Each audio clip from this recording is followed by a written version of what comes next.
तो ये जो मोहम्मद बिन तुगलक था, इसकी धार्मिक नीति के बारे में हमने पढ़ लिया था। उसके बाद हम करते हैं जो मोहम्मद बिन तुगलक है इसकी योजनाओं के बारे में। तो ये जो मोहम्मद बिन तुगलक है ये एक विलक्षण प्रतिभा का व्यक्ति था और एक बहुत ही कुशल योग्य शासक था। तो ये जो मोहम्मद बिन तुगलक है ये राज्य के परिप्रेक्ष्य में और जनता के परिप्रेक्ष्य में नई नई योजनाएं और नए नए विचार बनाता रहता था। तो कुल मिलाकर के इसने 5 योजनाएं बनाई है। बर्नी के अनुसार इसकी मुख्यतः कितनी योजनाएं थी? 5 योजनाएं थी राज्य के परिप्रेक्ष्य में या जनता के परिप्रेक्ष्य में। लेकिन कहा जाता है कि ये जो मोहम्मद बिन तुगलक था इतना प्रसिद्ध अपने राजा होने के या अपने विद्रोह या अभियान के कारण प्रसिद्ध नहीं था जितना इसकी योजनाओं के विफल होने के कारण ये प्रसिद्ध रहा है। तो इसने 4 या 5 योजनाएं बनाई है, वे सभी की सभी योजनाएं कैसी रही है? विफल रही है। इसीलिए इसको एक स्वयंशील या इसमें एक पागलपन का अंश है कहा गया है। तो हम एक बार चर्चा कर लेते हैं कि इसकी जो योजनाएं थी वो कौन कौन सी योजनाएं थी। इन योजनाओं में आपको वर्ष को याद नहीं रखना, यानी कि सन को याद नहीं रखना है। मुख्यतः इसमें रखना है आपको योजनाओं के क्रम को कि कौन सी योजना पहले हुई है, कौन सी योजना बाद में हुई है। तो यहाँ पर जो योजनाएं हैं मुख्य रूप से 5 योजनाएं हैं। पहली योजना थी इसके दोआब में कर वृद्धि। कौन सी योजना थी? दोआब में कर वृद्धि जो 1325 ईस्वी में हुई थी। दूसरी योजनाएं बनाई थी इसने राजधानी परिवर्तन जो 1325 या 26 ईस्वी में 1326 या 27 में इसने राजधानी परिवर्तन किया था। देखो यहाँ पर 1326 या 27 है, कुछ पुस्तकों में ये 1327-28 भी मिलेगा। तो यहाँ पर सन याद नहीं रखना। इसमें जो महत्वपूर्ण है यही है कि कौन सा योजना पहले हुई है, कौन सी बाद में, यानी कि योजनाओं के क्रम को याद रखना है। तीसरी जो इसकी योजना थी वो थी सांकेतिक मुद्रा का प्रचलन। सांकेतिक मुद्रा का प्रचलन जो 1329 ईस्वी में हुई थी। और जो चौथी और 5वीं योजनाएं थी वो थी खुरासन व कराची अभियान जो 1330-31 ईस्वी में हुआ था। तो इसकी जो योजनाएं थी इन योजनाओं को हम एक बार विस्तार से पढ़ लेते हैं। इन योजनाओं में हमें मुख्य रूप से यही पढ़ना है कि उसने ये योजनाएं क्यों बनाई है, क्या कारण रहा है। दूसरा, इसकी जो योजनाएं थी उसकी विफलता का कारण क्या रहा है, इसी के बारे में हमको पढ़ना है। तो एक बार देख लेते हैं दोआब में कर वृद्धि। जो दोआब क्षेत्र है वो गंगा यमुना के बीच का क्षेत्र है जो बहुत ही उपजाऊ है। तो इसमें इसने क्या किया, अपना जो राजस्व है उसको बढ़ाने के लिए इसने दोआब में कर वृद्धि कर दी। दिल्ली सल्तनत में अलाउद्दीन खिलजी के बाद मोहम्मद बिन तुगलक ही ऐसा दूसरा शासक था जिसने राजस्व की तरफ ध्यान दिया था। तो जो दोआब है, दोआब का क्षेत्र बहुत ही उपजाऊ है, उसमें इसने क्या किया, कर वृद्धि की थी 1325 ईस्वी में। सूबे की आय व्यय के लिए रजिस्टर तैयार करवाया। जो सूबे होते हैं, जो प्रांत होते हैं, वहां से कितनी आय आई है, किस सूबे से कितनी आय आई है और किस सूबे में कितना खर्च हुआ है, उसके लिए इसने एक रजिस्टर तैयार करवाया और एक नया पद शताधिकारी की नियुक्ति की। किसकी नियुक्ति की? शताधिकारी की नियुक्ति की। ये जो शताधिकारी होता है, शत माने होता है 100, यानी कि 100 गांव से जो लगान लिया जाता है उसका ये अधिकारी था, शताधिकारी। और इसके अंतर्गत जो अधिकारी काम करते थे, शताधिकारी के अंतर्गत जो काम करते थे, उन अधिकारियों की जो कामकाज थे उन पर नियंत्रण रखने के लिए इसने शताधिकारी पद की नियुक्ति की थी। नए कर लगाए और नए कर को क्या कहा गया? आबवाब कर कहा गया। क्या कहा गया? आबवाब कर कहा गया। आबवाब का मतलब कर ही होता है एक तरह से। प्रचलित जो लगान था उसमें 1/10 से 1/20 तक की वृद्धि की, यानी कि जो पहले से लगान आ रहा था, जो पहले से लगान या कर लगा हुआ आ रहा था, उसने इसमें वृद्धि की। कितनी वृद्धि की? 1/10 से 1/20 की वृद्धि इसने की है। लेकिन बदकिस्मती से 1334-35 ईस्वी में दोआब में अकाल पड़ जाता है, सूखा पड़ जाता है, जिस वजह से किसान जो है दयनीय स्थिति में आ जाते हैं। किसान परेशान हो जाते हैं और किसान जो है वो राजा को या सत्ताधिकारियों को अपना लगान या कर देने में असमर्थ होते हैं। वे राजा से कहते हैं कि देखो अब के वर्ष में जो है अकाल पड़ा है तो हम कर देने में असमर्थ है, इसलिए आप हमको या तो छूट दे दीजिए या कर माफ़ कर दीजिए। लेकिन ये जो मोहम्मद बिन तुगलक है ये ऐसा करने से मना कर देता है और इस तरह से वहाँ पर विद्रोह हो जाता है। किसानों में क्या हो जाता है, विद्रोह हो जाता है। 1334-35 ईस्वी में भयंकर अकाल पड़ा और ये अकाल 7 वर्षों तक रहा। कितने वर्षों तक रहा? 7 वर्षों तक। किसानों से अब निर्दयता से कर वसूला गया। अगर कोई भी किसान मना कर देता था उसको मार पीट कर वसूला जाता था, बड़ी ही निर्दयता से। शक्तिशाली जो जमींदार होते थे उन्होंने लगान देना बंद कर दिया, यानी कि जो शक्तिशाली होते थे जमींदार, किसानों से ऊपर जो बड़े जमींदार होते थे उन्होंने लगान देना क्या कर दिया, बंद कर दिया। जो राजस्व अधिकारी थे और जो सैनिक थे उनकी हत्या कर दी किसानों ने, क्योंकि किसान इस समय गुस्से में थे, विद्रोही बन चुके थे। वे कर देने में असमर्थ थे। उनके पास एक ही रास्ता था कि इनका क्या किया जाए, विरोध किया जाए। तो उन्होंने विद्रोह कर दिया और इसमें सैनिक और कई राजस्व अधिकारी मारे गए। कुल मिलाकर के जो यह योजना रही असफल रही। कैसी योजना रही? असफल रही। इस विद्रोह को दबाने का इसने प्रयास किया मोहम्मद बिन तुगलक ने, और कहते हैं कि इसने दबा भी दिया था, लेकिन बड़ी निर्दयता से इसने कत्ले आम किया था। कहते हैं कि इसने कहा था कि जहाँ भी किसान वगैरह या विद्रोही मिले उनका क्या कर दो, कत्ले आम कर दो। तो मोहम्मद बिन तुगलक के कुल मिलाकर के ये जो योजना थी पहली कैसी रही? असफल योजना रही। इसकी जो दूसरी योजना थी वो राजधानी परिवर्तन था 1326 और 27 ईस्वी में। तो जो 1326 ईस्वी और 27 है इसमें जो राजधानी दिल्ली है, इस दिल्ली को बदल करके ये कौन सी राजधानी बनाता है? देवगिरी बनाता है, जो महाराष्ट्र में है। इसी देवगिरी का नाम ये दौलताबाद रखता है। क्या नाम रखता है? दौलताबाद। तो दौलताबाद राजधानी किसने बनाया? मोहम्मद बिन तुगलक ने बनाया। और देवगिरी का नाम दौलताबाद किसने रखा? मोहम्मद बिन तुगलक ने रखा। दौलताबाद इसलिए रखा क्योंकि दौलत माने होता है दौलत, और यहाँ पर क्या थी? बहुत ज़्यादा दौलत थी, यानी कि धन था, इसलिए इसको क्या कहा गया? दौलताबाद कहा गया। अब इसने राजधानी क्यों परिवर्तित इसने अपनी राजधानी की? तो इसके इतिहासकारों में अनेक मत है और अनेक ही इसके कारण हैं कि किस वजह से इसने राजधानी परिवर्तन किया। तो कहते हैं कि जो इसने राजधानी परिवर्तन किया था वो एक दिन में नहीं किया था, एक दिन की सोच समझ नहीं थी इसकी। इसने बहुत पहले से ही सोचा हुआ था कि मुझे राजधानी जो है उत्तर भारत से लेकर के दक्षिण भारत में बनानी है, यानी कि दिल्ली से दौलताबाद जो है, देवगिरी जो है, मुझे नई राजधानी बनानी है। तो ये एक दिन की सोची साची समझी बात नहीं थी, ये कई वर्षों पहली बात थी। फिर इसके क्या कारण हो सकते हैं? तो इसका कारण था उत्तर में दक्षिण भारत के मध्य प्रशासनिक और सांस्कृतिक एकता को बनाए रखना। यानी कि जो देवगिरी है वो उत्तर भारत के मध्य में आता था आता है, और इस वजह से दोनों तरफ जो है ये आसानी से देखभाल कर सकता था, नियंत्रण कर सकता था। इसी वजह से इसने राजधानी क्या बनाया? दौलताबाद बनाया। इसमें किस इतिहासकार ने क्या कहा है वो देख लेते हैं। जो बर्नी कहते हैं कि दक्षिण पर प्रभावशाली प्रशासनिक नियंत्रण स्थापित करना चाहता था। मोहम्मद बिन तुगलक जो है दक्षिण पर अपना प्रशासनिक नियंत्रण क्या करना चाहता था? स्थापित करना चाहता था, क्योंकि दिल्ली से ये दक्षिण भारत की तरफ इतना प्रभाव नहीं जमा रहा था। तो दौलताबाद जब ये राजधानी बना था तो दक्षिण भारत में बहुत दूर तक ये अपना प्रभाव जमा सकता था। इसी वजह से इसने अपनी राजधानी परिवर्तन किया।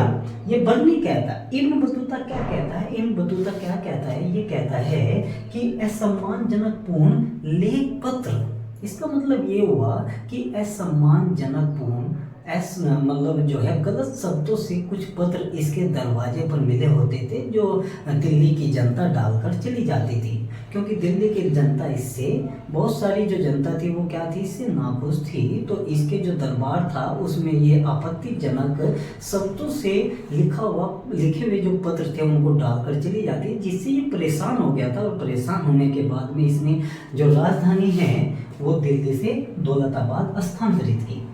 इसके बाद जो इस्लामी इतिहासकार है वो क्या कहते हैं, सुल्तान में जनता के बीच बैर था, यानी कि दुश्मनी थी। दिल्ली की जो जनता थी और सुल्तान जो मोहम्मद बिन तुगलक था, इन दोनों के बीच में मनमुटाव था, इसी वजह से इसने राजधानी स्थानांतरित की थी।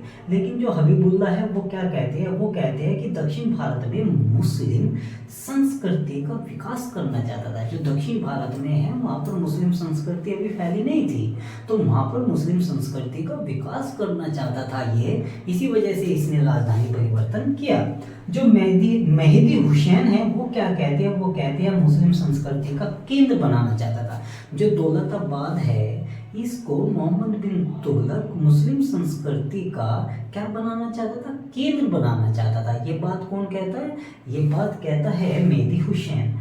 एक आता है ब्रिटिश इतिहासकार है जिसका नाम है गॉर्डन ब्राउन। गॉर्डन ब्राउन सबसे अलग बात करता है। ये कहता है कि जो मंगोल थे, मंगोलों से आक्रमणों की सुरक्षा के लिए या आक्रमणों से बचने के लिए मोहम्मद बिन तुगलक ने अपनी राजधानी को परिवर्तन किया था। तो ये तो थे कारण कि किस इतिहासकार का क्या क्या मत था। और ये आपसे पूछ सकता है कि ये जो मत है किसने दिया था, यानी कि आपसे यही पूछ लिया जो अपशब्द लिखे हुए पत्र मोहम्मद बिन तुगलक के दरबार में भेजे गए हैं जिसकी वजह से इसने राजधानी परिवर्तन किया है, ये कथन किसका था? तो ये कथन किसका था? इब्न बतूता का था। ठीक है, तो इनको ध्यान में रखना सभी को कि किसने क्या मत दिया है। इसके बाद आता है परिणाम। परिणाम आखिर क्या परिणाम रहा है, यानी कि यहाँ पर तो देखो बातों से ये पता नहीं लग रहा है अभी तक कि इसकी राजधानी परिवर्तन थी वो कैसी रही, असफल रही है, नहीं पता लग रहा है। तो देखो इसका असफलता का कारण देखते हैं, यानी कि इसका परिणाम देखते हैं। तो इसका जो परिणाम था वो कैसा था, विफल था, यानी कि यह योजना क्या रही, विफल रही। आखिर क्यों विफल रही, तो इसका एक बार हम कारण देख लेते हैं। 1326 ईस्वी 27 ईस्वी में ये राजधानी परिवर्तन करता है और दिल्ली में पहुंचता है। और दिल्ली में ये जो है इसके साथ जनता भी आती है। दिल्ली में कौन आती है, इसके साथ जनता भी आती है, लेकिन सभी जनता दिल्ली में नहीं आती। कुछ अमीर वर्ग भी आते हैं, कुछ उलेमा वर्ग भी इसके साथ वो दिल्ली से कहाँ आते हैं, दौलताबाद आते हैं। तो यहाँ पर बर्नी कहते हैं कि जो दिल्ली है उसकी जो इमारतें हैं, महल है, वो इस तरह से उजड़ गए हैं कि यहाँ पर एक भी कुत्ता और बिल्ली जीवित नहीं बचा है। इसी राजधानी के परिप्रेक्ष्य में इब्न बतूता कहते हैं कि एक अंधे को घसीटकर दिल्ली से दौलताबाद लाया गया। इब्न बतूता ही एक और कथन कहते हैं। इब्न बतूता कहते हैं कि जो सय्यागत व्यक्ति है, सय्यागत मतलब सैया पर लेटा हुआ, जो सय्यागत व्यक्ति या लंगड़ा व्यक्ति है उसको इस तरह से फेंका गया है जैसे तोप के अंदर गोला भर के फेंका जाता है। इस तरह से उस व्यक्ति को, सय्यागत व्यक्ति या लंगड़े व्यक्ति को तोप में भर करके दिल्ली से दौलताबाद फेंका गया है। तो ये बात कौन कर रहा है, ये बात इब्न बतूता कर रहा है। तो अब देखते हैं जो इसका परिणाम है वो क्या रहा, विफल रहा। 1334 ईस्वी में क्या होता है, 1334 ईस्वी में जो तमिलनाडु है, तमिलनाडु में एक जगह है माबर में विद्रोह हो जाता है। माबर में क्या हो जाता है, विद्रोह हो जाता है। तो इस विद्रोह को दबाने के लिए सुल्तान और सुल्तान की सेना चल पड़ती है, भयंकर विद्रोह होता है। लेकिन जैसे ये बीदर पहुंचते हैं, कहाँ पहुंचते हैं, बीदर। जैसे ये बीदर पहुंचते हैं तो बीदर पहुंचने पर एक बीमारी फैल जाती है जिसका नाम है प्लेग। प्लेग नाम की बीमारी फैल जाती है, जिससे इसके सुल्तान के जो सैनिक है वो बीमार हो जाते हैं, और एक अफवाह फैल जाती है यहाँ पर कि सुल्तान की मृत्यु हो गई। सुल्तान की मृत्यु की क्या हो जाती है, अफवाह फैल जाती है। जैसे सुल्तान की मृत्यु की अफवाह फैल जाती है तो जो माबर है, जो वारंगल है और जो द्वार समुद्र है, ये दिल्ली सल्तनत से अलग या स्वतंत्र हो जाते हैं। क्या हो जाते हैं, दिल्ली सल्तनत से स्वतंत्र हो जाते हैं।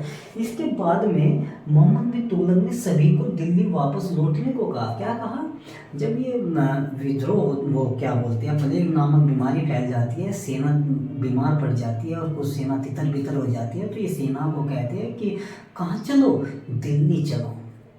कहाँ चलो, दिल्ली चलो। तो ये जो है 1334-35 ईस्वी में कहाँ आ जाता है, दिल्ली आ जाता है। इसका मतलब ये हुआ कि अगर आपसे यही पूछने लगे कोई कि दौलताबाद से दिल्ली मोहम्मद बिन तुगलक कब आया था या कब अपनी राजधानी दोबारा दिल्ली बनाई थी, तो इसका आंसर क्या है, 1334 या 35 ईस्वी में।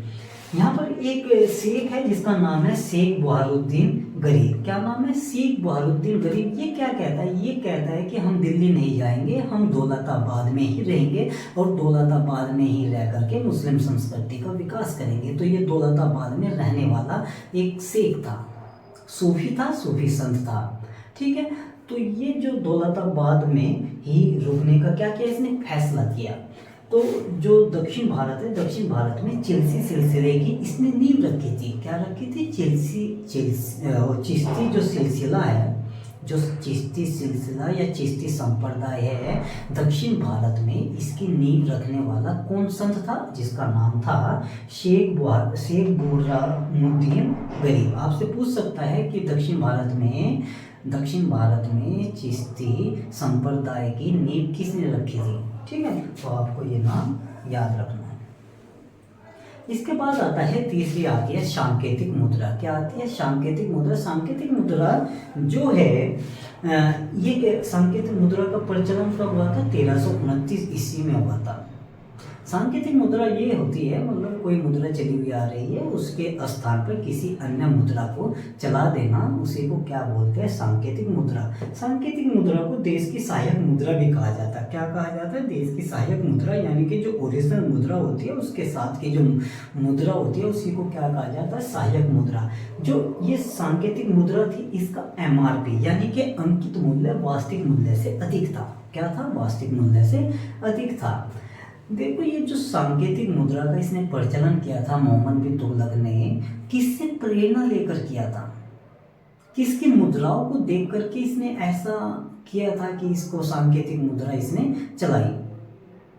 तो ये जो है कुबुलाई खां, कौन है, कुबुलाई खां शासक थे, चीन के शासक थे। 1260 ईस्वी में इन्होंने चाओ नामक मुद्रा चलाई थी। कौन सी चलाई थी, चाओ नामक मुद्रा चलाई थी। और ये जो चाओ मुद्रा है ये सफल रही थी। कैसी रही थी, ये सफल रही थी। और इसी से प्रेरणा लेकर मोहम्मद बिन तुगलक ने भी क्या किया, सांकेतिक मुद्रा का प्रचलन किया। लेकिन एक और शासक थे ईरान के, जिसका नाम था गै खातू खां। इन्होंने मुद्रा चलाई थी 1294 ईस्वी में। इनसे भी इसने प्रेरणा ली थी। लेकिन ये जो गै खातू खां था, इसकी जो मुद्रा थी इसके देश में, ईरान में, वो कैसे रही थी, विफल रही थी, यानी कि असफल रही थी।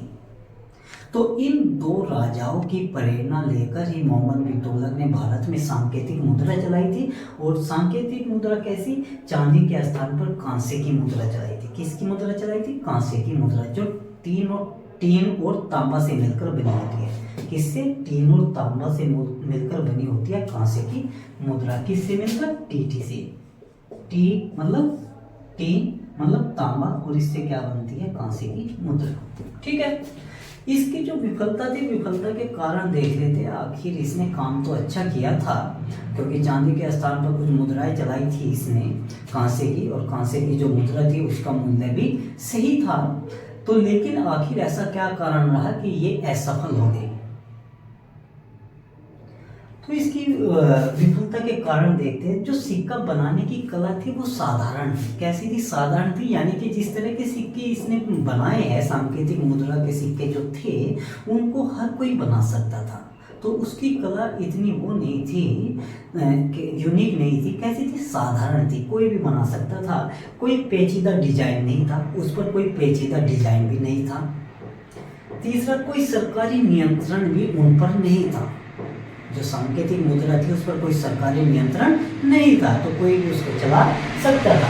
सर्राफा, जहाँ पर ज्वेलरी वगैरह बनते हैं, आभूषण वगैरह बनते हैं, सर्राफा व घरों में टकसाल का काम होने लगा था। किसका काम होने लगा था? टकसाल का काम होता था। तो टकसाल में यानी कि घरों में, और जो सर्राफा थे वो अपने ही घरों में क्या करते थे? मुद्रा बनाते थे, सांकेतिक मुद्रा बनाते थे और उनको बेचते थे। अपनी जो वास्तविक मुद्रा है उनको छुपा कर रखते थे, और जो इस तरह की मुद्रा है सहायक मुद्रा, उसको क्या करते थे? चलाते थे। कभी भी कहीं भी धातु देकर सिक्का बनाया जाता था, कहीं भी धातु देकर किसी भी तरह का सिक्का बनाया जा सकता था। तो ये थे इसकी विफलता के कारण। कैसे कारण थे? विफलता के कारण थे। अब ये जो मोहम्मद बिन तुगलक है, इनको धनवानों का राजकुमार कहा गया। क्या कहा गया? धनवानों का राजकुमार। यानी कि ये क्या है? धनवानों का राजकुमार है। किसने कहा है? एडवर्ड टॉमस ने कहा। किसने कहा? एडवर्ड टॉमस ने ये बात कही है। यह मुद्रा, जो ये मुद्रा थी, सांकेतिक मुद्रा, एमबीटी ने चलाई थी, यह मुद्रा घटिया व हल्की किस्म की धातु से निर्मित थी। कैसी थी? घटिया व हल्की किस्म की धातु से निर्मित थी। तो एक अर्थशास्त्री थे जिनका नाम था ग्रेशम। क्या नाम था? ग्रेशम। जो ग्रेशम अर्थशास्त्री थे, ये क्या कहते हैं कि जो बेकार मुद्रा होती है, जो बेकार मुद्रा होती है, वो अच्छी मुद्रा को प्रचलन से बाहर कर देती है। क्या कहा था? बेकार मुद्रा यानी कि खराब मुद्रा अच्छी मुद्रा को प्रचलन से बाहर कर देती है। ऐसा ही हुआ। ये जो खराब मुद्रा थी, इन्होंने क्या किया? अच्छी मुद्रा को प्रचलन से बाहर कर दिया, यानी कि उनका उपयोग ही नहीं होता था। उपयोग किनका होता था? इनका होने लगा था, सांकेतिक मुद्रा का। जो नंबर 2 की बनाई हुई मुद्रा थी, सर्राफा के घर में बनाई हुई थी या घरों में, अलग अलग घरों में बनाई हुई मुद्रा थी, इनका प्रयोग होने लगा था। तो ये इतिहासकार है ग्रेशम, जो इस बात को कहते हैं कि जो खराब मुद्रा होती है वो अच्छी मुद्रा को भी क्या कर देती है? प्रचलन से बाहर कर देती है। इसने किस तरह के सिक्के चलाए थे? किस तरह की मुद्रा चलाई थी? तो कौन कौन सी मुद्रा इसने चलाई थी? दोकानी मुद्रा चलाई थी। कौन सी मुद्रा चलाई थी? दोकानी मुद्रा एमबीटी ने चलाई थी। एक दिनार मुद्रा भी इसने ही चलाई थी, जो स्वर्ण की, सोने की बनी थी। और टंका या अदली नामक मुद्रा भी इसने चलाई थी। तो ये 3 तरह की मुद्रा थी जो इसने चलाई थी। तो ये था सांकेतिक मुद्रा। कुल मिलाकर के इसकी यह जो योजना थी, तीसरी योजना, क्या हो गई? असफल हो गई, यानी कि विफल हो गई। देखो, ये जो योजना है, योजना बनाने का काम किसका है? राजा का है। योजना बनाने का काम किसका है? राजा का है। तो एक तरह से जो मोहम्मद बिन तुगलक था, ये योजना तो अच्छी बना रहा था, लेकिन इसके सफल होने का कारण आखिर जो था, तो कुछ हद तक प्रशासनिक अधिकारी थे, वे भी इसके क्या है? दोषी है।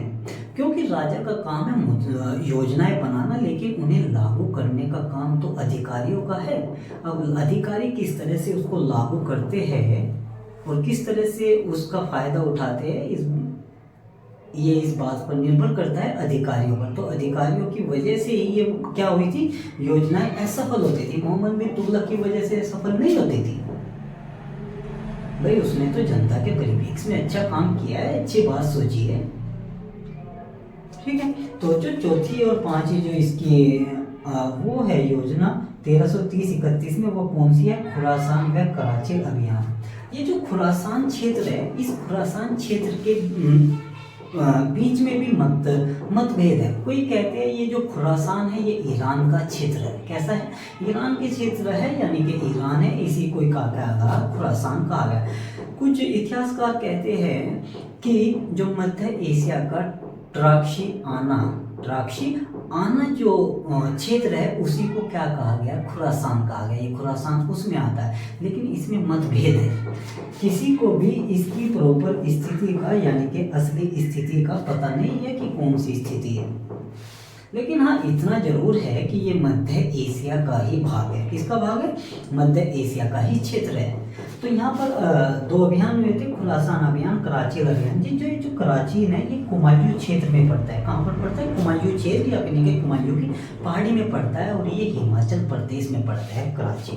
तो जब ये आखिरकार आपसे क्वेश्चन कर सकता है कि जो खुरासान अभियान है ये क्यों किया है, किस कारण से किया है? जो कराची अभियान है मोहम्मद बिन तुगलक ने किस कारण से किया है, तो आपसे पूछ सकता है। तो मैं आपको बता दूं जो खुरासान अभियान है ये साम्राज्य विस्तार की दृष्टि से किया गया था, और जो ये कराची अभियान है ये धन की दृष्टि से किया गया था, क्योंकि ये बहुत ही धनवान देश था, उपजाऊ जगह थी, ये सामरिक दृष्टि से बड़ा ही महत्वपूर्ण क्षेत्र था। तो इसी वजह से यहाँ पर क्या किया गया? अभियान किया गया। तो जब यहाँ पर अभियान करता है, ये खुरासान अभियान करता है, तो खुरासान में इस समय जो राजनीतिक स्थिति थी वो बड़ी ही शून्य स्थिति में थी, यानी कि जो राजनीति थी वो डगमगा रही थी। इसी का फायदा उठाया इसने मोहम्मद बिन तुगलक ने, और अपने 3,70,000 सैनिकों को लेकर चल गया और उनको अग्रिम वेतन भी दे दिया। क्या कर दिया? अग्रिम वेतन भी दे दिया, 1 साल का अग्रिम वेतन भी इसने दे दिया। तो इस तरह से जब ये चलता है, इस यहाँ का जो शासक है उसका नाम है तरमाशीन। क्या है? तरमाशीन। तो जब मोहम्मद बिन तुगलक चलता है तो रास्ते में ही इसको पता चल जाता है कि वहाँ पर ईरान और मध्य एशिया में मिस्र में क्या हो गया? ईरान और मिस्र में समझौता हो गया। क्या हो गया? ईरान और मिस्र में समझौता हो गया, जिस वजह से जो तरमाशीन है इसको वहाँ से क्या किया गया? अपदस्थ कर दिया गया, यानी कि राज्य से हटा दिया गया। तो ये जो तरमाशीन था ये मोहम्मद बिन तुगलक का क्या था? मित्र था। तो जब इसको पता चल जाता है वहाँ पर समझौता हो गया ईरान और मिस्र के बीच में, तो ये इस योजना को त्याग देता है कि अब वहाँ पर लड़ाई करने से कोई फायदा नहीं है। तो इस तरह से जो सैनिक थे वे नाराज हो जाते हैं, जो सेना थी उनको भंग कर देता है मोहम्मद बिन तुगलक, तो वे नाराज हो जाते हैं और आर्थिक स्थिति भी दुर्बल हो जाती है, क्योंकि 1 साल का अग्रिम वेतन इसने इनको दिया हुआ था, अभी वापस थोड़ा ही करने वाले हैं। तो जो आर्थिक स्थिति है वो क्या हो जाती है? दयनीय हो जाती है, निर्बल हो जाती है, और जो राजा है उसकी प्रतिष्ठा में भी कमी आ जाती है। तो कुल मिलाकर के ये जो खुरासान का अभियान था ये कैसा हो जाता है? असफल अभियान हो जाता है। सैनिकों को अग्रिम वेतन देता है, 3,70,000 की सेना लेकर ये जाता है। इसी में जो 5वां अभियान है ये आता है कराची का अभियान, जो कराची है इस समय सामरिक दृष्टि से महत्वपूर्ण था। तो यहाँ पर ये पड़ता है सीमावर्ती राज्य हिमाचल पे। जो सीमावर्ती राज्य था ये कराची, यहाँ पर अपनी सत्ता स्थापित करना चाहता था मोहम्मद बिन तुगलक। और दूसरा कारण ये भी था कि ये सामरिक दृष्टि से बहुत ही महत्वपूर्ण था, यहाँ पर बहुत ही खजाना था, उस खजाने को भी ये लेना चाहता था। तो मलिक जो खुसरो थे उनके नेतृत्व में ये सेना भेजता है मोहम्मद बिन तुगलक मलिक खुसरो के नेतृत्व में सेना भेजता है।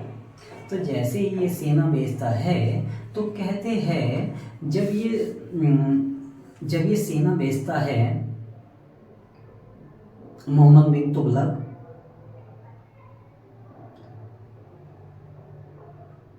कराची में जब ये सेना भेजता है तो कहते हैं कि ये तिब्बत को होते हुए जाता है, और तिब्बत में जब ये तिब्बत को वो क्या बोलते हैं तिब्बत को होते हुए जाता है तो एक जगह पड़ती है जदिया शहर। क्या पड़ती है? जदिया शहर। तो जदिया शहर को ये जीत लेता है। किसको जीत लेता है? जदिया शहर को जीत लेता है। जदिया शहर को जीतने के बाद ये जब आगे तिब्बत की ओर बढ़ता है, मलिक खुसरो, तो मोहम्मद बिन तुगलक इसको कहते हैं कि आगे मत बढ़ो, लेकिन ये अपनी जीत से इतना उत्साहित रहता है कि आगे बढ़ता ही जाता है। जब ये आगे बढ़ता है तो बारिश शुरू हो जाती है, और बारिश के कारण वहाँ पर बीमारी फैल जाती है, जिससे सेना तितर बितर हो जाती है। जब सेना तितर बितर हो जाती है तो सेना वापस दिल्ली लौटना चाहती है, लेकिन यहाँ पर जो पहाड़ी क्षेत्र के लोग थे वे इनको रोक लेते हैं, वे दिल्ली भी वापस नहीं जाने देते। तो इस तरह से ये सेना जो है बीच में ही फंसी रह जाती है। और यहाँ पर मोहम्मद बिन तुगलक ये जो कराची है, कराची के शासक से संधि करता है और कराची का जो शासक है मोहम्मद बिन तुगलक को मोहम्मद बिन तुगलक की संधि मान लेता है और उसको कुछ धन कर के रूप में देने का वादा भी करता है। लेकिन कुल मिलाकर के ये कहते हैं कि ये जो इसकी विजय थी ये आंशिक विजय थी, यानी कि ये पूर्ण रूप से विफल नहीं हुआ था, आंशिक विजय थी ये इसकी। तो यहाँ पर मैं जो आपको बताया ये इसकी कुल 5 विजय थी या 5 अभियान थे। कितने अभियान थे इसके? 5 अभियान थे, जो पांचों के पांचों क्या हो जाते हैं? विफल हो जाते हैं। इसी वजह से इस इतिहासकार को पागल कहा गया। क्या कहा गया? पागल शासक की उपाधि दी गई है। तो ये हो गया मोहम्मद बिन तुगलक के योजना के बारे में। अब हम इसके अभियान और विद्रोह के बारे में पढ़ेंगे। किसके बारे में पढ़ेंगे? अभियान और विद्रोह के बारे में पढ़ेंगे।